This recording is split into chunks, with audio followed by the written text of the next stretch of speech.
गोल्डी मसाले। नमस्कार, देवभूमि के दंगल में आप सभी का स्वागत है। मैं हूं आपके साथ गरिमा बाजपेयी। खबरों में आगे बढ़ेंगे उससे पहले आपको बता दें कि आज बात करेंगे टूट रहे सभी रिकॉर्ड और फिर भी यूसीसी के विरोध की।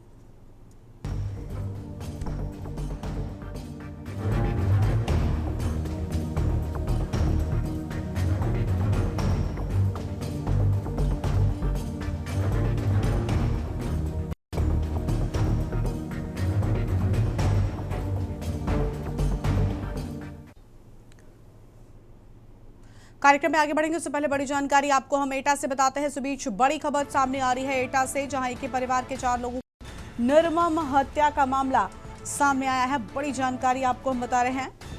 घटना की भनक लगते ही पड़ोसियों में मचा हड़कंप। अहम जानकारी आपको हम बता दें, तत्काल कोतवाली नगर पुलिस को सूचना दिए जाने की बात सामने आई है। तत्काल कोतवाली नगर पुलिस को दी गई सूचना। एटा से बड़ी खबर।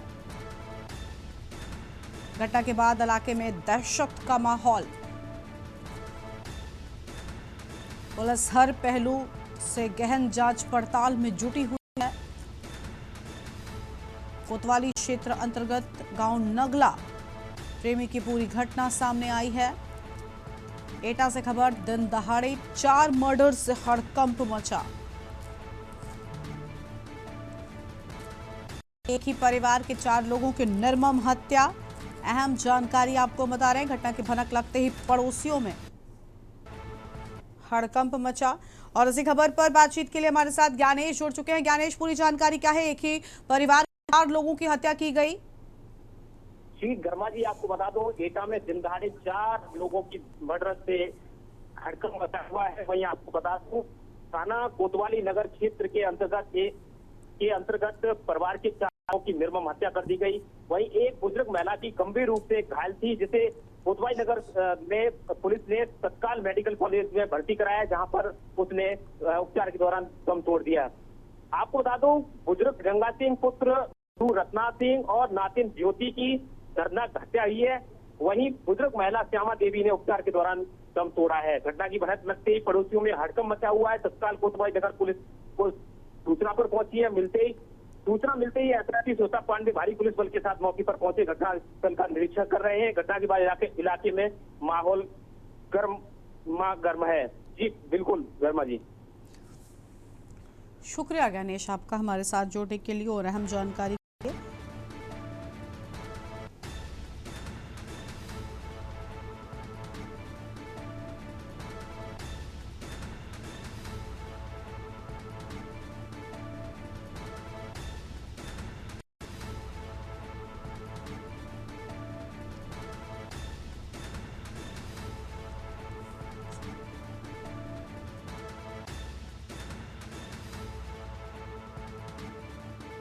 ही पड़ोसियों में हड़कंप मचा।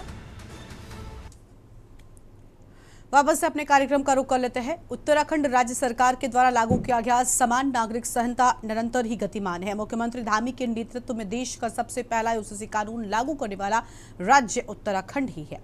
सभी धर्मों के नागरिकों के लिए विवाह, तलाक, उत्तराधिकार, गोद लेने और संपत्ति जैसे व्यक्तिगत मामलों के लिए, जिससे सभी धर्मों के अलग अलग पर्सनल लॉ खत्म हो और कानून में समानता व सरलता लाने के लिए उत्तराखंड में इस कानून को 27 जनवरी 2025 को लागू किया गया, जिसमें महिलाओं के अधिकारों और लिव इन रिलेशनशिप शामिल किया गया। वहीं इस कानून के आने के बाद से ही आमजन में मैरिज रजिस्ट्रेशन के लिए भी जागरूकता बढ़ती हुई दिखाई दे रही है।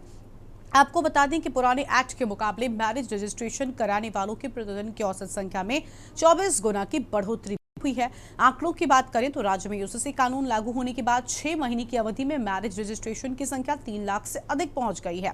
वहीं सत्ता पक्ष का यह भी मानना है कि आने वाले चुनावों में यूसीसी बड़ा मुद्दा बनने वाला है, जिसको लेकर विपक्ष घबराया है। ये तो देखने वाली बात होगी कि आने वाले चुनाव में किन किन विषयों को लेकर पक्ष विपक्ष की हार व जीत तय होगी। इस मुद्दे के जरिए एक बार फिर से राजनीतिक गलियारों में यूसीसी को लेकर शोर सुनाई देने लगा है। विपक्ष जहां एक और विवाह पंजीकरण के नए बढ़े हुए आंकड़ों के आने के बाद भी यूसीसी कानून पर गंभीर नजर आ रहा है, तो वहीं सत्ता पक्ष अभी भी यूसीसी कानून को लेकर अडिग दिखाई दे रही है, जिसके बाद एक बार फिर से राजनीतिक सरगर्मियों के बीच तंज और पलटवार का सिलसिला शुरू हो गया है, जिस पर करेंगे चर्चा। पहले ये रिपोर्ट देखिए। उत्तराखंड प्रदेश में धामी सरकार की बड़ी उपलब्धि के तौर पर मानी जा रही समान नागरिक संहिता निरंतर गतिमान है। आपको बता दें कि वर्ष 2010 में लागू पुराने एक्ट के तहत 26 जनवरी 2025 तक कुल 3,30,064 मैरिज रजिस्ट्रेशन हुए थे।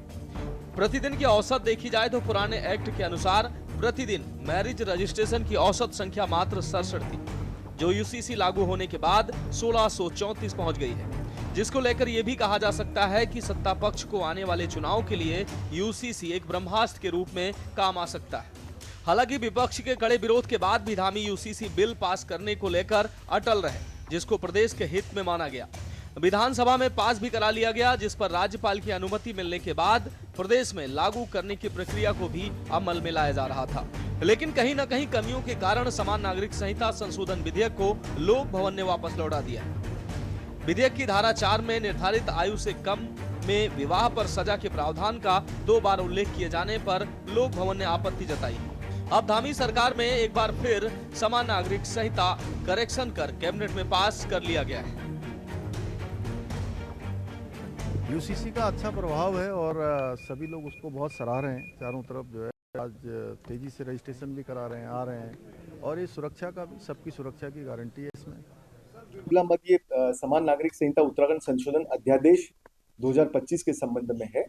इसमें कतिपय जो हमारा यूसीसी बना था उसमें कतिपय संशोधन प्रस्तावित किए गए थे, जिसे आज अध्यादेश के रूप में लाने में माननीय मंत्रिमंडल द्वारा सहमति दी गई। संशोधन ये थे कि पूर्व में पहला था कि 6 माह तक के लिए ही जिनकी शादी 27 जनवरी 2025 से पूर्व हो गई है, तो रजिस्ट्रेशन करने का 6 माह का समय था, तो उनको 1 साल किया गया है। इसके अलावा दूसरा था, जो हमारे रजिस्ट्रार जनरल होते हैं वो सचिव लेवल के अधिकारी, इसमें लिखा था न्यूनतम सचिव लेवल के अधिकारी, उसको अब न्यूनतम अपर सचिव लेवल के अधिकारी करने का व्यवस्था की गई है। तीसरा था कि इसमें जो सब रजिस्ट्रार जो हमारे हैं वो यदि समय से कार्य नहीं करते हैं तो उनमें एक फाइन लगाने की व्यवस्था थी, क्योंकि जो फाइन शब्द है वो एक न्यायिक प्रक्रिया के माध्यम से ही हो सकता है, उसको पेनल्टी शब्द किया गया है। यूनिफॉर्म सिविल कोड, एक यूनिफॉर्मिटी आएगी, सबके लिए एक जैसा कानून। जब हम संविधान कहते हैं तो एक विधान सबके लिए। और मैं कहता हूं कि देवभूमि उत्तराखंड, हम भाग्यशाली लोग हैं कि देवभूमि में की धामी सरकार ने जिस ईमानदारी के साथ यूसीसी के कमिटमेंट को पूरा किया, यूसीसी को लागू किया और बराबर अधिकार सबको देने की बात कही। आने वाला वक्त बहुत बेहतर होने वाला है। हम देश के लिए नज़ीर बन रहे हैं। कई सारे प्रदेश यूसीसी लागू करने के लिए अब आगे आ रहे हैं। और मैं ये कह सकता हूँ कि हमेशा जब हिमालय से कोई बात निकली है तो वो दुनिया के देश के कोने कोने तक पहुँची है। और यूसीसी एक बहुत बड़ा और दमदार स्टेप है। और मैं ये कह सकता हूँ कि बहुत तेज़ी के साथ एक ट्रांसपेरेंट सरकार उत्तराखंड में चलती हुई आपको और ताकत से दिखाई देगी। सबको बराबर अधिकार मिलेंगे, सबके बराबर राइट्स होंगे, अब बेटियों को बराबर की हिस्सेदारी मिलेगी। यूसीसी में अलग अलग रजिस्ट्रेशन के लिए आवेदन की तिथि को देखें तो विवाह रजिस्ट्रेशन के लिए 4,08,244 लोगों ने आवेदन किए, जिसमें से 3,89,125 आवेदन अप्रूव हुए, जबकि 15,713 आवेदन रिजेक्ट और 2,245 आवेदन पेंडिंग में है। रजिस्टर्ड विवाह की स्वीकृति के लिए 85,016 लोगों ने आवेदन किए, जिसमें से 82,223 आवेदन अप्रूव हुए, जबकि 2,399 आवेदन रिजेक्ट और 252 आवेदन पेंडिंग हैं। रजिस्ट्रेशन के लिए 374 लोगों ने आवेदन किए, जिसमें से 312 आवेदन अप्रूव हुए, जबकि 53 आवेदन रिजेक्ट और 3 आवेदन पेंडिंग हैं। लिव इन रिलेशन रजिस्ट्रेशन के लिए 156 लोगों ने आवेदन किए, जिसमें से 65 आवेदन अप्रूव हुए, जबकि 81 आवेदन रिजेक्ट और 3 आवेदन पेंडिंग हैं। लिव इन रिलेशनशिप टर्मिनेशन के लिए 2 लोगों ने आवेदन किए थे, जिनके आवेदन को मंजूरी मिल चुकी है। वसीयत पंजीकरण के लिए 4,816 लोगों ने आवेदन किए, जिसमें से 1,849 आवेदन अप्रूव हुए, जबकि 857 आवेदन रिजेक्ट और 109 आवेदन पेंडिंग है। वहीं यूसीसी कानून लागू होने से पहले और लागू होने के बाद जिस प्रकार से विपक्ष सरकार व सत्ता पक्ष पर सवाल खड़े करता नजर आ रहा था, उसी प्रकार एक बार फिर यूसीसी के अंतर्गत आए नए विवाह पंजीकरण के आंकड़ों को लेकर सरकार पर विपक्ष निशाना साध रहा है। विपक्ष का मानना है कि यूसीसी का कोई भी प्रभाव प्रदेश में नहीं पड़ रहा है। और सत्ता पक्ष बार बार यूसीसी से संबंधित बातों को उजागर कर केवल और केवल अपना टारगेट चुनाव के लिए सेट करता दिखाई दे रहा है। वहीं सत्ता पक्ष यूसीसी को न केवल एक कानून बल्कि एक राष्ट्रव्यापी मुद्दे की नजर देखता नजर आ रहा है। आपको बता दें, उत्तराखंड क्रांति दल का शुरू से ये कहना है कि वर्तमान में जो सत्ताधारी पार्टी है, बीजेपी की जो सरकार है, ये सिर्फ झूठे और सफेद आंकड़ों के बल पर अपना जो है प्रचार प्रसार करती रहती है। वर्तमान में उसी प्रकार उन्होंने यूसीसी के तहत रजिस्ट्रेशन की जो बात की है, निसंदेह ये बड़ा होगा, लेकिन इसमें उन्होंने ये देखा है कि अपने कार्यकर्ताओं पर, सरकारी कर्मचारियों पर आदि पे दबाव डाल करके यूसीसी के तहत रजिस्ट्रेशन कराने की जोर जबरदस्ती की है। हालांकि सभी लोग समझदार हैं, सभी अपना समय पर रजिस्ट्रेशन कर रहे थे, लेकिन उसको यूसीसी के तहत करो, ये एक उनकी एक विशेष योजना या विशेष मांग थी, और जिसको अब वो प्रचार प्रसार के तौर पर कर रहे हैं। हालांकि जो यूसीसी का रजिस्ट्रेशन है उसके लिए हमारा भी कोई विरोध नहीं, लेकिन जिस प्रकार से यूसीसी के 3-4 प्रावधानों का हम विरोध कर रहे थे, वो हर जनता, हर उत्तराखंड का प्राणी उसका विरोध कर रहा है। यूसीसी का पहले तो कोई इम्पैक्ट पड़ नहीं रहा है। यहाँ उत्तराखंड में भाजपा को ये लगा था कि वो तुरुप के इक्के की तरह काम करेगा इनका यूसीसी, और एक ब्रह्मास्त्र की तरह ये इसको यूज करेंगे चुनावों में। लेकिन क्योंकि जनता में कोई इसका रुझान या कोई झुकाव या कोई बहुत बड़ा प्रभाव पड़ते हुए नहीं देख रहे हैं, तो हर दूसरे महीने ये यूसीसी की बात करने लगते हैं। ये भी उसी की कड़ी में एक कसरत दिखाई पड़ती है कि 24 गुना ज्यादा पंजीकरण हो गए। अरे उस सुरेश राठौर से पूछो ना, जो तुम्हारा विधायक है, जो पहला डिवोर्स लिए बगैर दूसरी शादी कर बैठा है, तो तुम्हारा यूसीसी तो वहीं फेल हो गया। चिराग तले अंधेरा की कहावत चरितार्थ हो गई कि जो लोग यूसीसी को लाए उनके अपने विधायक यूसीसी पर बिल्कुल भी विश्वास नहीं रख रहे हैं। और ये हिंदू बाहुल्य स्टेट है, ये यहाँ पर हिंदू लोग ज्यादा हैं, तो ऐसे में ये हिंदू विवाह, बहु विवाह अधिनियम तो 1955 में आ गया था। अब यूसीसी लाकर क्या कर रहे हैं? कितना बड़ा मुद्दा है, कांग्रेस भी समझती है कि उत्तराखंड हमारा पायनियर स्टेट है जो यूनिफॉर्म सिविल कोड को ले आई है। ये अपने आप में पूरा राष्ट्रव्यापी मुद्दा है और राष्ट्रीय प्रभाव इस पर है, इस मुद्दे से पूरे राष्ट्र पर इसका प्रभाव है। तो कांग्रेस चिंतित है, इसीलिए बार बार इसकी बात करती है। कांग्रेस को भी मालूम है कि आने वाले चुनाव में ये जो यूसीसी का मुद्दा है ये प्रमुख रहने वाला है, और भारतीय जनता पार्टी ने इसमें लीड ही नहीं ली है, क्लियर बनी है। ये कांग्रेस की चिंता है, आने वाले चुनाव में ये बड़ा मुद्दा है और इसमें कांग्रेस बहुत पीछे है। आपको बता दें कि प्रदेश में यूसीसी लागू होने के बाद रजिस्ट्रेशन के लिए 250 रुपए शुल्क निर्धारित किया गया था। साथ ही 27 मार्च 2010 के बाद और 27 जनवरी 2025 से पहले हुई शादियों के विवाह रजिस्ट्रेशन को अनिवार्य किया गया। इसके अलावा लिव इन रिलेशनशिप को लेकर भी रजिस्ट्रेशन अनिवार्य किया गया। शुरुआती दौर में विवाह रजिस्ट्रेशन के प्रति लोगों का रुझान काफी कम देखा गया, जिसके चलते विवाह रजिस्ट्रेशन में लगने वाले शुल्क को छूट देते हुए निःशुल्क कर दिया गया। साथ ही बीते वर्ष 2010 में लागू पुराने एक्ट के तहत 26 जनवरी 2025 तक कुल 3,30,064 मैरिज रजिस्ट्रेशन हुए थे। प्रतिदिन की औसत देखी जाए तो पुराने एक्ट के अनुसार प्रतिदिन मैरिज रजिस्ट्रेशन की औसत संख्या मात्र 67 थी, जो यूसीसी लागू होने के बाद 1634 पहुंच गई है। आने वाले समय में जानकारों की माने तो ये आंकड़ा बढ़ता नजर आएगा। यही वजह है कि अब आने वाले चुनाव में भाजपा प्रदेश में यूसीसी लागू करने का पूरा क्रेडिट जनता के बीच बटोरने में लग गई है और विपक्षी दल इसका विरोध करने में जुट गए हैं। देखना होगा अब इसका फायदा आने वाले समय पर किसको मिलेगा। Uttarakhand desk report. और इसी मुद्दे पर आज करेंगे विस्तार से चर्चा। खास मेहमानों का पैनल हमारे साथ में जुड़ रहा है। हमारे साथ में संजीव वर्मा, प्रदेश प्रवक्ता भारतीय जनता पार्टी, पंकज छेत्री, प्रदेश प्रवक्ता कांग्रेस पार्टी, दीपेश शर्मा, केंद्रीय प्रवक्ता उत्तराखंड क्रांति दल, और रिटायर्ड कर्नल कैलाश रानी, अध्यक्ष यूएसएसएम, साथ ही रविंद्रनाथ कौशिक हमारे साथ में, वरिष्ठ पत्रकार। सभी मेहमानों का बहुत बहुत स्वागत है आज के हमारी इस चर्चा में। शुरुआत करेंगे संजीव वर्मा जी के साथ में। संजीव जी, उससे से महिलाओं को हक मिला, देखिए एक तरफ रिकॉर्ड उठ रहे हैं, लेकिन दूसरी ओर विपक्ष अभी भी सवाल उठा रहा है। क्या लगता है क्या कारण है? क्योंकि कई सारे, एक तरफ अगर उपलब्धियां हैं तो दूसरी ओर सवाल तब भी उठे थे जब लूपहोल सामने आए थे, और खुद सरकार और प्रशासन ने कहा था कि इनको सही कराने का भी काम लगातार किया जा रहा है, लगातार इसमें और संशोधन होते रहेंगे ताकि बेहतर होता रहे। लेकिन विपक्ष के सवाल उठाने पर क्या रिएक्शन है? गरिमा जी, देखिए, तरह से 2022 का विधानसभा चुनाव हुआ था और माननीय मुख्यमंत्री जी के द्वारा इस प्रकार की एक बात रखी गई थी कि हमारी सरकार आएगी तो हम पहली कैबिनेट बैठक में इसी का ड्राफ्ट लेकर आएंगे। हमने वैसे ही किया और इसके ऊपर गहन मंत्रणा हुई। तमाम जितने बुद्धिजीवी हमारे पूर्व जज इसमें इस समिति के सदस्य थे और मैं सोचता हूँ तमाम गहन मंत्रणा के बाद 27 जनवरी 2025 में इसने एक ड्राफ्ट की शक्ल ली है और यूसीसी हमारे यहाँ लागू हो गया। 1 वर्ष का समय मैं सोच रहा हूँ बहुत जल्दी ही अगले सप्ताह हो जाएगा इसको।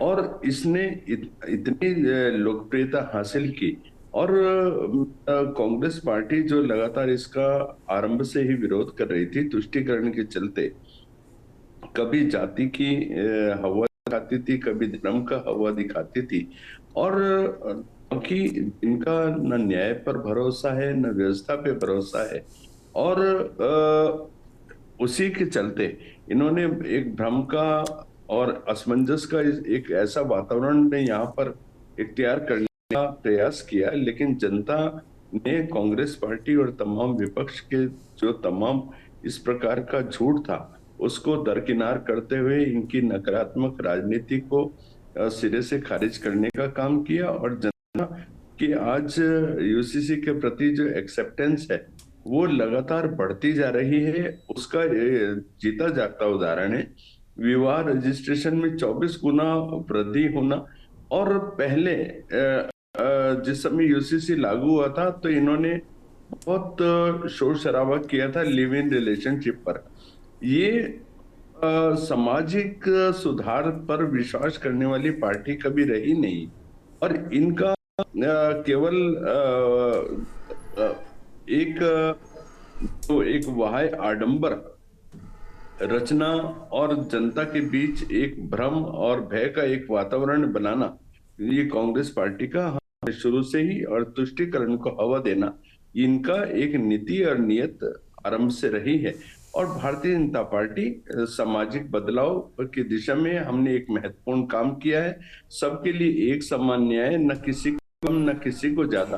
गोलू देवता की ये भूमि है, देवभूमि, और मैं सोचता हूँ ये सामाजिक बदलाव और सबके लिए न्याय देने वाला जो यूसीसी का ड्राफ्ट लाने वाला उत्तराखंड देश का पहला राज्य बना है।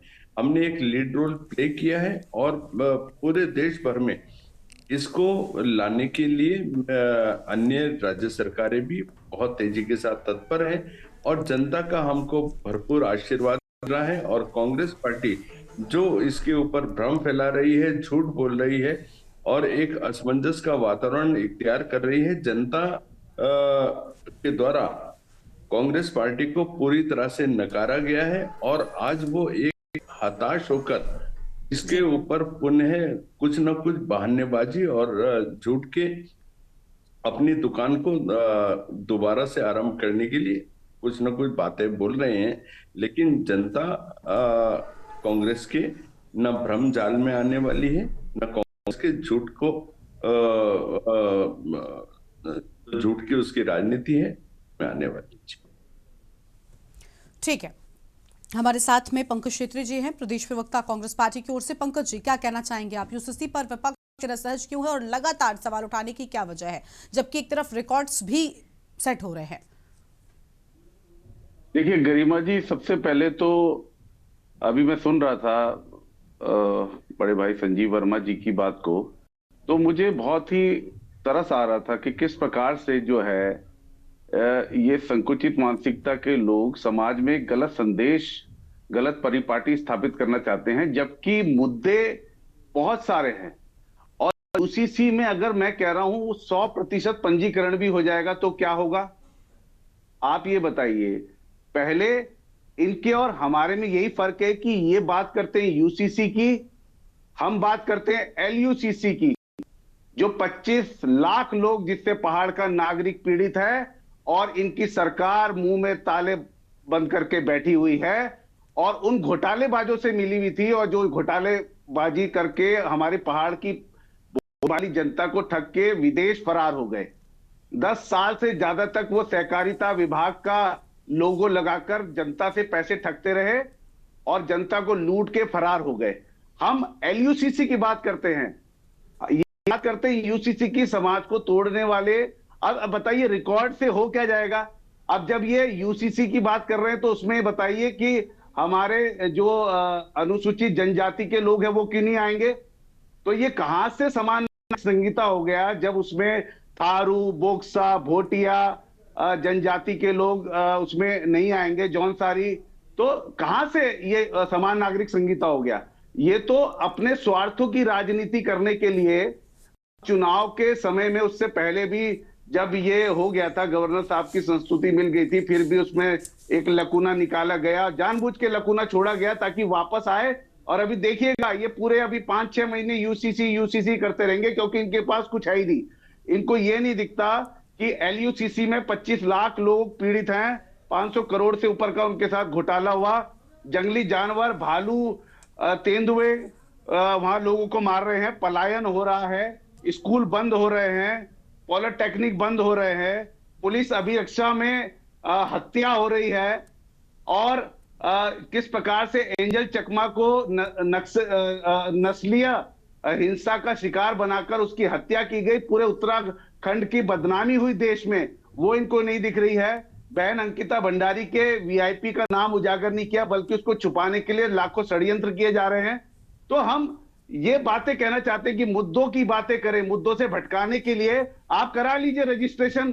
कभी आप पहले रजिस्ट्रेशन कराइए सुरेश राठौर जी का, फिर दूसरा रजिस्ट्रेशन कराइए महेश नेगी जी का, फिर तीसरा रजिस्ट्रेशन कराइए अपने साहू जी का। तमाम ऐसे लोगों का पहले अपने यहाँ पंजीकरण कराइए ना धामी जी। हम बोलना चाहते हैं, हम पहले आपने आधार की लाइन में खड़ा किया, कभी आप नोटबंदी करवा देते हैं, कभी आप आधार को लिंक करवाइए राशन कार्ड से, कभी फिर आधार को बैंक खातों से लिंक करवाइए, कभी आधार को पैन कार्ड से लिंक करवाइए, कभी रजिस्ट्रेशन कराइए, कभी पॉल्यूशन सर्टिफिकेट बनवा दीजिए। मतलब ये सिगुफा हर महीने कुछ ना कुछ चलता रहता है ताकि ध्यान भटकाया जा सके और अपनी राजनीति करी जा सके, ध्रुवीकरण की राजनीति की जा सके, लोगों से ध्यान भटकाया जा सके। और इसके अलावा कोई बात नहीं हो रही है। वो बताइए कहां गया वो 4.5 लाख करोड़ रुपए जो आपके मुख्यमंत्री जी ढोल पीट पीट कर, छाती पीट पीट कर कह रहे थे कि हमारा एमओयू साइन हो गया, एमओयू साइन हो गया है। रोजगार की बात करें, जमीन जो है या पूरे उद्योगपति छोड़ के भाग रहे हैं, उद्योग बंद हो रहे हैं। जो कांग्रेस के टाइम पे उद्योग लगे थे वो उद्योगपति छोड़ के भाग रहे हैं। इतना पीड़ित हैं, किस प्रकार से उन्हें परेशान किया जा रहा है, किस प्रकार से विभिन्न इनके जो है विभाग जा के वहां पर उनसे उगाही करते हैं। ये सवाल है जनता का, ये सवाल है उत्तराखंड का, ये सवाल है पूरे देश का।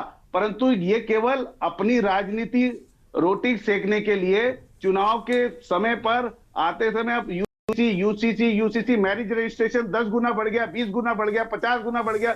अरे 100% में मैरिज रजिस्ट्रेशन हो जाए, उससे आप बताइए ना, उससे जनता को आपने क्या दिया? आपने जनता को एलयूसीसी के मुद्दे पर आप क्यों चुप रहे?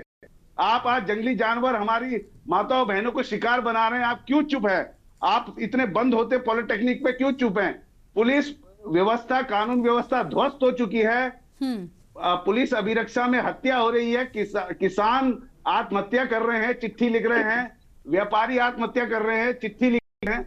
आप मुद्दों की बात करिए गरिमा जी। हम यही कहना चाहते हैं, उत्तराखंड को भारतीय जनता पार्टी ने 20 साल और पीछे ले जाने का काम किया अपने 10 साल के कार्यकाल में। ठीक है, इस पर हम सफाई लेंगे। और मेहमान हमारे साथ में, संजीव जी अभी रुक जाइए, आप एक साथ सबका जवाब दे लीजिएगा। और मेहमान के साथ में, उनके साथ में चर्चा को आगे बढ़ाएंगे। एक ब्रेक के लिए यहाँ पर रुक रहे हैं।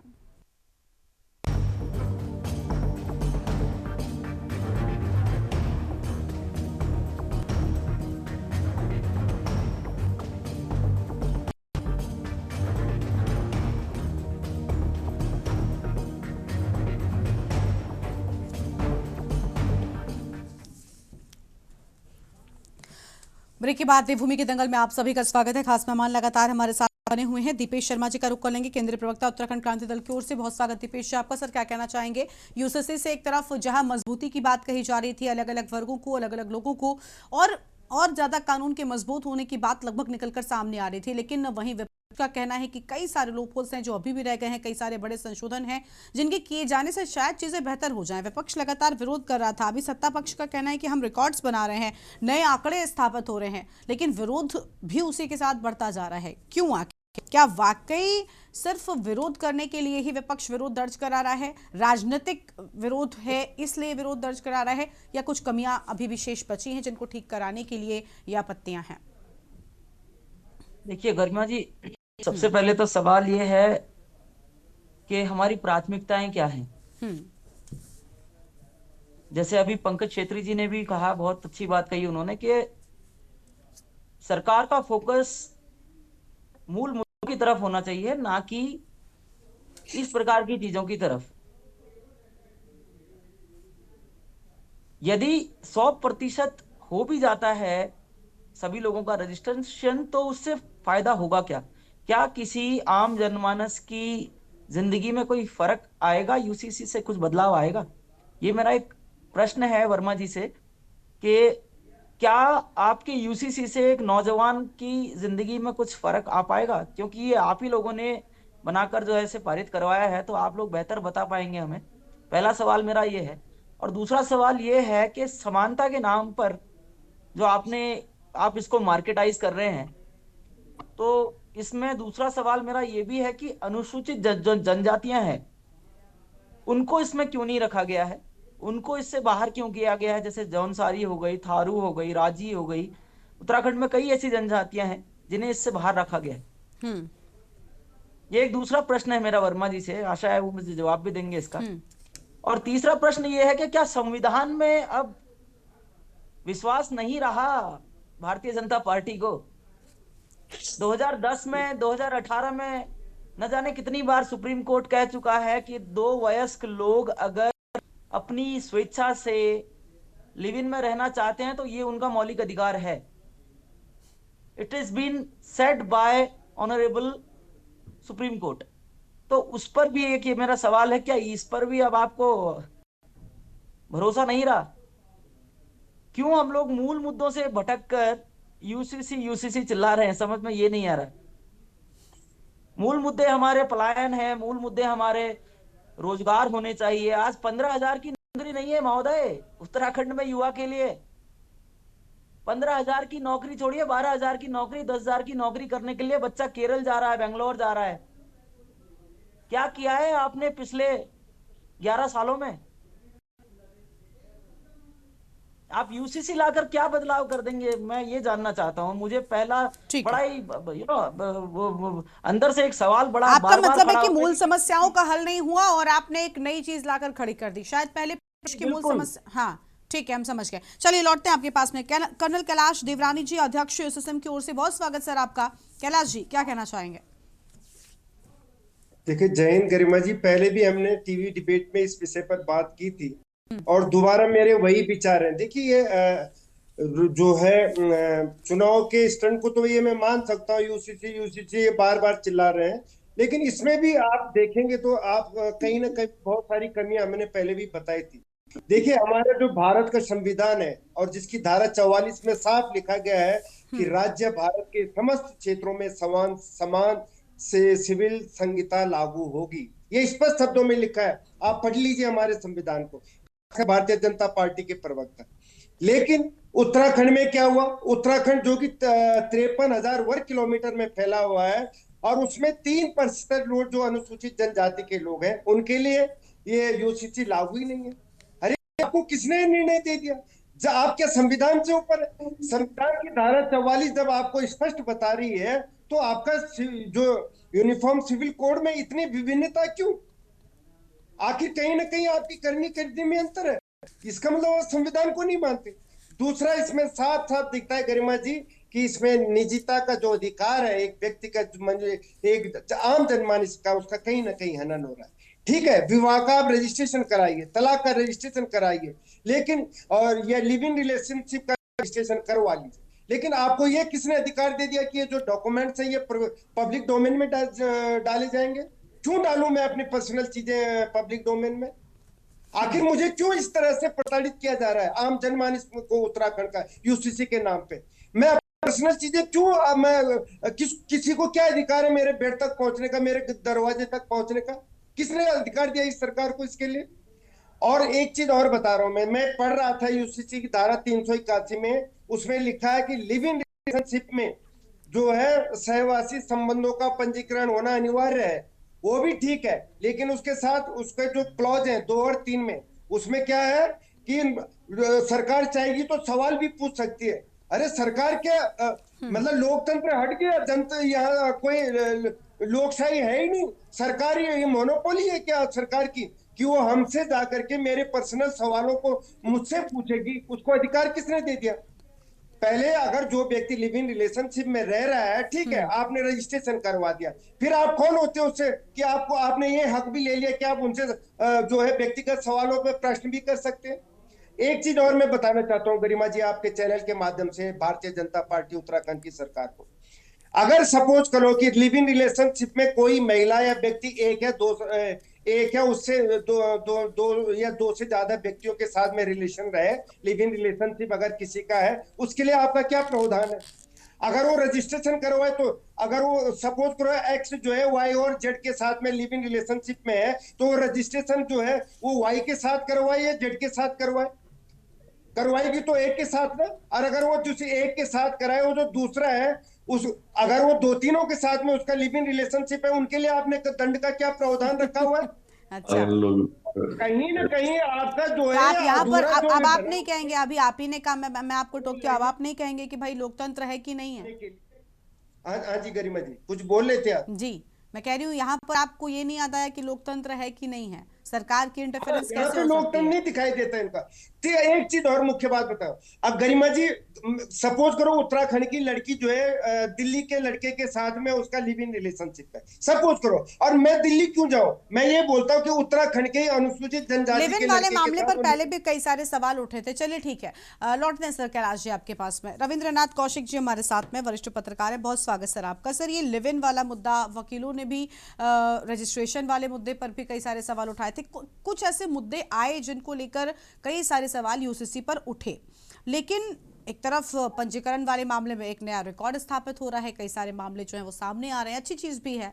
क्या वाकई यूसीसी ने प्रदेश में एक बेहतर रिकॉर्ड, बेहतर बार जो है वो बनाया है, या फिर अभी भी बहुत सारी चीजों को बेहतर होने की जरूरत है? क्या लग रहा है आपको? क्योंकि ये जो जंग है ना यूसीसी को लेकर सत्ता पक्ष और विपक्ष के बीच में, ये रह रह कर छिड़ जाती है। देखिए, इसमें राजनीति क्यों हो रही है, क्यों होनी चाहिए, ये बात समझ से बाहर है। भाई, सामाजिक व्यवस्थाएं अलग अलग समाज हैं, सबके अपने निजी कानून हैं, उसमें उलझनें पैदा होती हैं। ये सबसे पहले हमारे संविधान में ये नीति निर्देशक तत्वों में शामिल है कि भाई सरकार जो है वो समान नागरिक संहिता बनाएगी। आज तक नहीं बना, अब बनाया है तो उसमें कमियां हो सकती हैं, उसमें सुधार भी होंगे। तो अब सबसे ज्यादा जो मुझे अफसोस हो रहा है, हमारे इतने विद्वान प्रवक्ता सामने बैठे हुए हैं कि साहब वो अनुसूचित जनजातियों को क्यों छोड़ दिया गया? भाई साहब, पहले आप ये देखिए कि अनुसूचित जाति और अनुसूचित जनजाति को विशेषाधिकार क्यों दिए गए हैं? कारण क्या है? वो सामान्य समाज से अलग छिटके हुए लोग हैं, उनकी अपनी कमियां हैं, उनके अपने जो है डिसएडवांटेज हैं। तो उनको जो है अगर आप जो है वो कोई लागू कराना चाहे, रजिस्ट्रेशन कराना चाहे, तो उसमें मना नहीं है कानून में, लेकिन उनके ऊपर जबरदस्ती आप ये नहीं कर सकते, क्योंकि अभी तक ऐसा कोई अध्ययन नहीं हुआ है कि किस प्रथा का उनके सामाजिक जीवन पे रोज की जो परंपराएं हैं उनके ऊपर क्या प्रभाव पड़ेगा। पहले उसका अध्ययन करवा लीजिए। और हमारे समझ ये नहीं आता, अगर जो है व्यवस्था के लिए कोई एक कानून ला गया है कि भाई सामाजिक व्यवस्थाएं जो है वो स्ट्रीमलाइन हो जाए, जो आपकी जो है वो हर 10 में से कम 2 आदमी कोर्ट में जाते हैं, वैवाहिक संबंधों में जो विवाद पैदा होते हैं, संपत्ति के विवाद होते हैं, उत्तराधिकार के होते हैं, उसमें अब खास तौर पे मैं पंकज से कहना चाहता हूं कि पंडित जवाहरलाल नेहरू ने हिंदू विवाह अधिनियम जो है बिना हिंदुओं की सहमति के लागू कर दिया था। मुसलमानों को ये कह के छोड़ दिया गया कि साहब जब वो तैयार हो जाएंगे, वो समाज तैयार हो जाएगा तो उनके लिए तब बनाएंगे। तो वैसे 50 साल में तो तैयार हुए नहीं। और फिर सबसे बड़ी बात यह है, अंतर जातीय विवाह हो रहे हैं, अंतर धार्मिक विवाह होते हैं, फिर उनके साथ जो महिलाएं हैं, जो आपकी जो है वो एक तरह से कमजोर वर्ग के लिए समाज का जो महिलाएं हैं, उनके साथ क्या न्याय होता है, ये किसी पार्टी ने कभी सोचा है? क्योंकि ये चुनावी मुद्दा नहीं बनता है, इस पे आपको नहीं, वोट नहीं मिलेगा। आपने, मैं एक इस पे सवाल पूछना चाहूंगा आपसे कौशिक साहब, आदरणीय गुरुजी, क्या चक्रावता में महिलाओं के साथ जौनसार में महिलाओं के सारे अधिकार मिल रहे हैं? क्या थारू जनजाति को, बोक्सा को, भुटिया महिलाओं को उनके अधिकार नहीं मिलने चाहिए? क्या वहां रूढ़िवादी जो प्रथा है उनसे उनको छुटकारा नहीं मिलना चाहिए? आप तो तभी मैं कह रहा हूं कि आप जैसे प्रबुद्ध व्यक्ति अगर ये बात कहते हैं कि उनको एक अलग अधिकार मिला है, उसको सब कानून भी मानता है और मैं भी मानता हूं, इसीलिए तो हम कह रहे हैं पहले अध्ययन करना चाहिए था। इसको नाम जो इसका दिया गया है समान नागरिक संहिता, ये नहीं है, ये यूनिफॉर्म नहीं है, इसको आप यूनिफॉर्म नहीं बोल सकते हैं। तो इसीलिए ये किसको टारगेट करके किया गया है ये सब जानते हैं और आप भी जानते हैं। तो इसीलिए हम कह रहे हैं कि ध्रुवीकरण की राजनीति कर रहे हैं ना भाजपा। नहीं तो समान नागरिक संहिता लेके आती तो प्रत्येक व्यक्ति उसमें आता। तो ठीक है, एसटीज को अलग उनके केंद्र ने अधिकार दिए हैं, तो उससे इतर एडॉप्शन एक्ट भी तो पहले था, सक्सेशन एक्ट भी तो पहले था, मैरिज एक्ट भी तो पहले था, सारी चीजें कानून में पहले से ही व्यवस्था है। अब बताइए इसमें नया क्या है? चलिए अब संजीव जी से जवाब बराबर होना चाहिए था, जो कि बराबर नहीं है। ठीक है, ठीक है। इसको मुद्दे से ना भटकाए, इसको 50 साल पहले, पंकज जी रुक जाइए, 70 साल पहले की जो व्यवस्था थी उसका जवाब कौशिक जी नहीं देंगे, उसका जवाब संजीव जी देंगे। कौशिक जी जल्दी से अपनी बात पूरी कीजिए, फिर संजीव जी के पास चलते हैं। वो जो है पंडित जवाहरलाल नेहरू ने हिंदू समाज के साथ अन्याय किया था।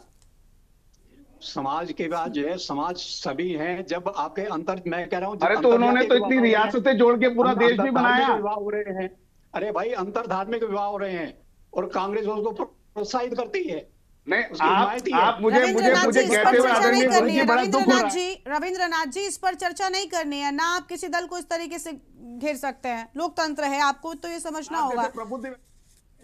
चलिए ठीक है, लौटेंगे आपके पास में। संजीव जी कई सारे मुद्दों को लेकर, खासतौर पर लेविन वाला मुद्दा हमेशा से ही उसी में सवालिया निशान के साथ उठता रहा है, क्यों आखिर इन चीजों को लेकर? भाई जब लगातार विपक्ष को आपने पहले सर्वदलीय बैठकें की थी, उनसे सुझाव मांगे थे, हालांकि विपक्ष का तो ये भी आरोप है कि उस वक्त आपने उनको इतना वक्त भी नहीं दिया कि वो कम से कम ड्राफ्ट पढ़ पाते। अब एक इतना बड़ा ड्राफ्ट महज 1 से 2 घंटे के भीतर कोई पढ़ सकता है क्या? लोगों का कहना था कि वो 1 से 2 पन्ने भी नहीं पढ़ पाए और आपने उतने देर में ही सारी चीजें फाइनलाइज करती थी, और अब देखिए रह कर चीजें सामने आती हैं। देखिए, Congress party hit and run party है। इनकी जो नीति भी खराब है, नियत भी खराब है। छोड़िए उनको, आप सिर्फ ये बताइए कि ये चीजों में सुधार क्यों नहीं होगा? अगर जिस स्कूल में आप पढ़े हैं वो कांग्रेस पार्टी ने बनाया है। सर प्लीज अभी पंकज जी बीच में मत बोले। पंकज जी प्लीज अब रुक जाइए। की बात करते हैं पंकज जी प्लीज नहीं बनाया वो कॉलेज, ऑडियो डाउन कीजिए, नहीं तो मैं कोई बोलने नहीं दूंगा। हाँ ठीक है पंकज जी प्लीज, अब आप बीच में नहीं बोलेंगे, और कौशिक जी आप भी शांत रहिए, अभी सुनते हैं संजीव जी को। संजीव जी आप बोलिए।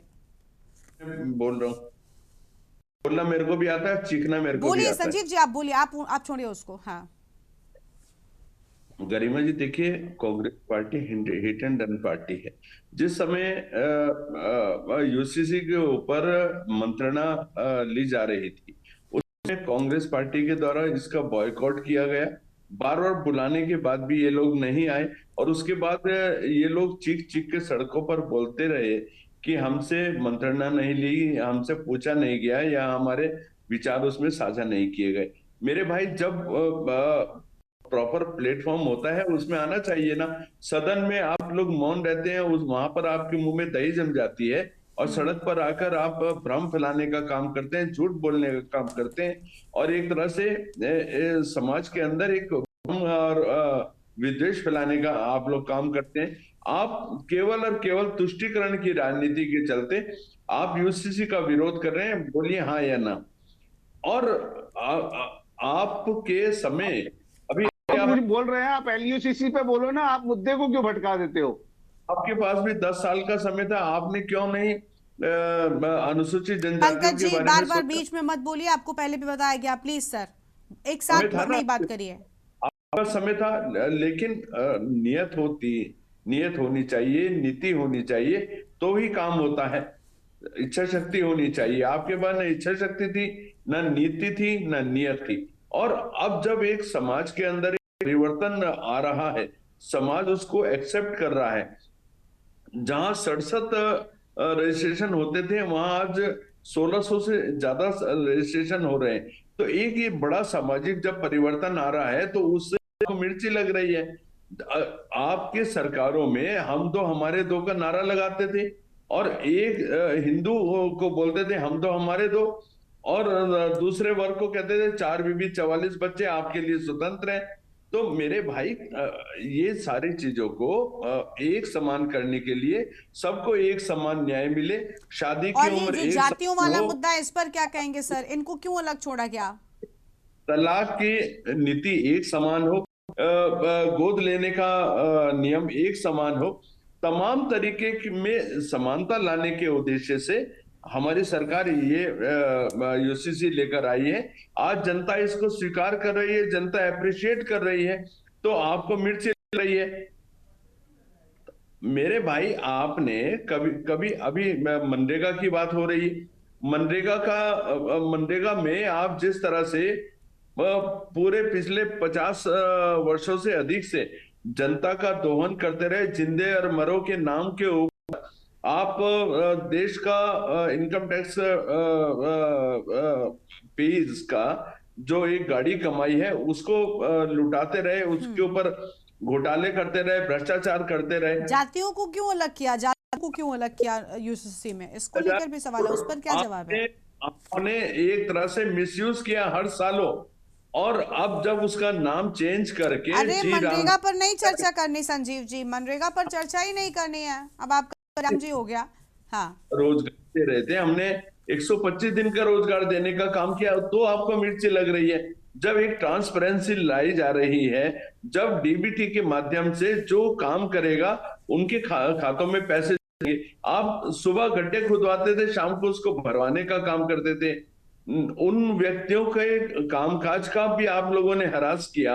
आपने ना इंफ्रास्ट्रक्चर के बारे में सोचा, ना देश के साधन संसाधनों के बारे में सोचा। आज हमारी सरकार के द्वारा जो इंफ्रास्ट्रक्चर का विकास भी होगा, लोगों को रोजगार में वृद्धि होगी, डीबीटी के माध्यम से सही व्यक्ति के खातों में पैसा जाएगा। तो जब एक परिवर्तनकारी, एक अच्छे कदम, अच्छे कार्य के लिए हर व्यक्ति का, गरीब का, किसान का ध्यान रखते हुए कोई काम हो रहा है, तो आपको मिर्ची लगती है। क्योंकि आपने 60-70 सालों केवल घोटाले करे, भ्रष्टाचार करे, और उसी को आगे भी कंटिन्यू करने का आपका मंसूबा रहता है। लेकिन अब ये निजाम बदल गया है 2014 के बाद। अब ये सब कुछ नहीं चलने वाला। अब जब परिवर्तन आ रहा है और समाज उसको एक्सेप्ट कर रहा है और कांग्रेस पार्टी को लगातार नकार रहा है, जिस तरह से महाराष्ट्र में आपको मुंह की खानी पड़ी, और मैं सोचता हूं अभी जो 5 राज्यों में चुनाव होने वाले हैं वहां पर भी कांग्रेस पार्टी का यही हश्र होने वाला है। कांग्रेस पार्टी इसी से डरी, सहमी और बौखलाई हुई है, इसीलिए ये लोग यूसीसी का भी विरोध करते हैं, ये धर्मांतरण का विरोध करते हैं, नकल विरोधी कानून का विरोध करते हैं, अतिक्रमण विरोधी कानून का विरोध करते हैं, दंगा नियंत्रण का विरोध करते हैं।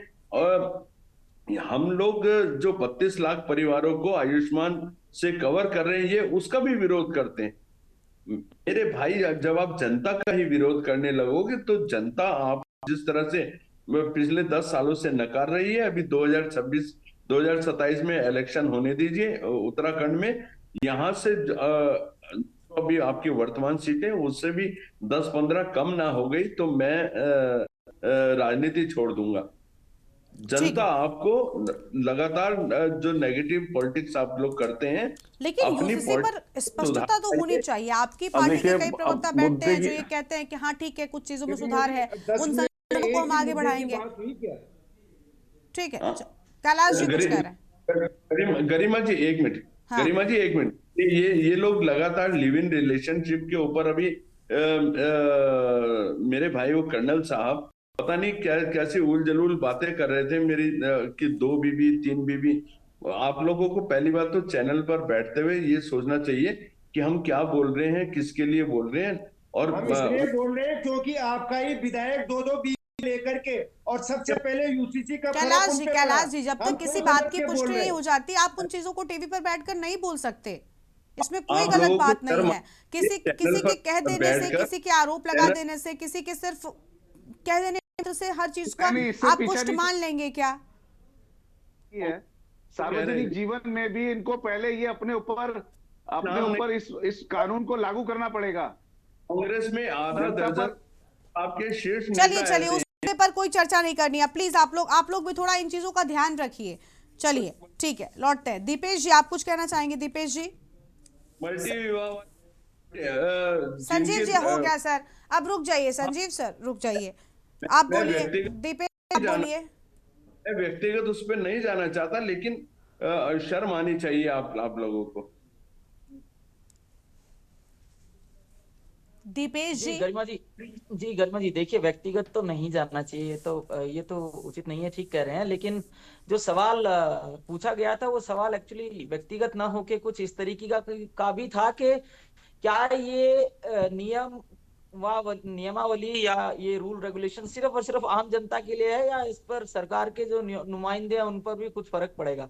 असल में सवाल को थोड़ा रिफ्रेज इस तरीके से भी किया जा सकता है कि क्या सिर्फ ये आम जनता के लिए है सवाल, या फिर आम जनता के लिए है, या फिर जो हमारी अभी रूलिंग पार्टी है इनके कार्यकर्ताओं के लिए भी ये लागू होगा?